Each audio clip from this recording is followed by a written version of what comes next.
നമസ്കാരം. നിങ്ങളുടെ സ്മാർട്ട് ഫോണിലേക്ക് കഴിഞ്ഞ ദിവസമോ ഇന്നോ ഒരു എമർജൻസി അലേർട്ട് വന്നിരുന്നു. എമർജൻസി അലേർട്ട് സിവിയർ എന്ന തലക്കെട്ടോടെയായിരിക്കും ആ സന്ദേശം ചിലപ്പോൾ വന്നിരിക്കുക. നിങ്ങളുടെ ഫോണിൽ നിന്ന് വലിയ ബീപ് ശബ്ദവും കേട്ടു കാണും. എന്താണ് ഈ സംഭവം എന്ന് പലർക്കും അറിയാനിടയില്ല. ആ സന്ദേശം വായിച്ച പലർക്കും സംഭവം എന്താണെന്ന് ചിലർക്ക് മനസ്സിലായി കാണും. എന്നാൽ ചിലർക്ക് ഇപ്പോഴും മനസ്സിലായിട്ടില്ല എന്നതാണ് വേറൊരു കാര്യം.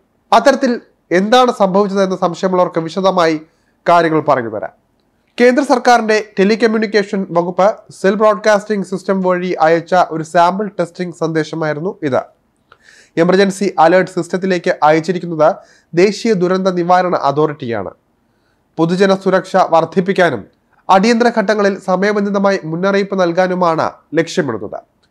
ഇത് ഇന്ത്യ ഗവൺമെന്റിലെ ടെലികമ്മ്യൂണിക്കേഷൻ വകുപ്പ് സെൽ ബ്രോഡ്കാസ്റ്റിംഗ് സിസ്റ്റം വഴി അയച്ച ഒരു സാമ്പിൾ ടെസ്റ്റിംഗ് സന്ദേശമാണ്. പരിഭ്രാന്തരാകേണ്ട ഒരു കാര്യവുമില്ല. നിങ്ങളുടെ ഭാഗത്തു നിന്ന് ഒരു നടപടിയും ആവശ്യമില്ലാത്തതിനാൽ ഈ സന്ദേശം അവഗണിക്കുകയാണ് വേണ്ടത്. ഈ സന്ദേശം test pan India emergency alert സിസ്റ്റത്തിലേക്ക് അയച്ചിരിക്കുന്നത് ദേശീയ ദുരന്ത നിവാരണ അതോറിറ്റിയാണ്.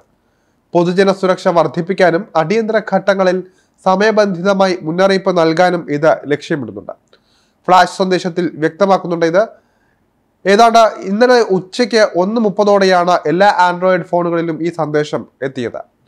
മൊബൈൽ ഓപ്പറേറ്റർമാരുടെയും സെൽ ബ്രോഡ്കാസ്റ്റ് സംവിധാനങ്ങളുടെയും അടിയന്തര മുന്നറിയിപ്പ് പ്രക്ഷേപണ ശേഷിയുടെ കാര്യക്ഷമതയും ഫലപ്രാപ്തിയും വിലയിരുത്തുന്നതിന് വിവിധ പ്രദേശങ്ങളിൽ ഇത്തരം പരിശോധനകൾ കാലാകാലങ്ങളിൽ നടത്തുമെന്ന് ടെലികമ്മ്യൂണിക്കേഷൻ വകുപ്പിന്റെ സെൽ ബ്രോഡ്കാസ്റ്റിംഗ് സിസ്റ്റം അറിയിച്ചിട്ടുണ്ട്. പെട്ടെന്ന് ഇത്തരമൊരു മെസ്സേജ് കണ്ടപ്പോൾ എല്ലാവരും ഒന്ന് ഞെട്ടിപ്പോയി എന്നതാണ് വസ്തുത. എന്താണ് സംഭവം എന്നറിയാതെ പകച്ചുപോയി പലരും. മെസ്സേജിൽ പറഞ്ഞ കാര്യം കണ്ടപ്പോഴാണ് പലർക്കും കാര്യം മനസ്സിലായത്. ഭൂകമ്പം, സുനാമി, വെള്ളപ്പൊക്കം തുടങ്ങിയ ദുരന്തങ്ങളെ നേരിടാൻ സർക്കാർ ദേശീയ ദുരന്ത നിവാരണ അതോറിറ്റിയുമായി ചേർന്ന് പ്രവർത്തിക്കുന്നുണ്ട്. ഇന്ത്യയിലെ ഫോൺ ഉപയോക്താക്കൾക്ക് ജൂലൈ 20 സമാനമായ ടെസ്റ്റ് അലേർട്ട് ലഭിച്ചിരുന്നു. മൊബൈൽ ഫോണുകളിലേക്ക് ഫ്ലാഷ് സന്ദേശം അയച്ചാണ് അലേർട്ട് സംവിധാനം പരീക്ഷിക്കുന്നത്. കഴിഞ്ഞ കുറച്ച് ദിവസങ്ങളിലായി നടന്നു വരുന്ന ഇത്തരത്തിലുള്ള പരീക്ഷണം വരും ദിവസങ്ങളിലും തുടരുമെന്നാണ് വിവരം. അതുകൊണ്ട് ഇത്തരത്തിലൊരു അലേർട്ട് നിങ്ങൾക്ക് വന്നിട്ടില്ലെങ്കിൽ വരും ദിവസങ്ങളിൽ അതുണ്ടാകും. ഫോൺ ഹാക്കായി എന്ന് കരുതി പരിഭ്രാന്തരാകേണ്ടതില്ല. രാജ്യത്തിന്റെ വിവിധ ഭാഗങ്ങളിൽ ദിവസങ്ങളായി പരീക്ഷണം നടക്കുന്നുണ്ട്.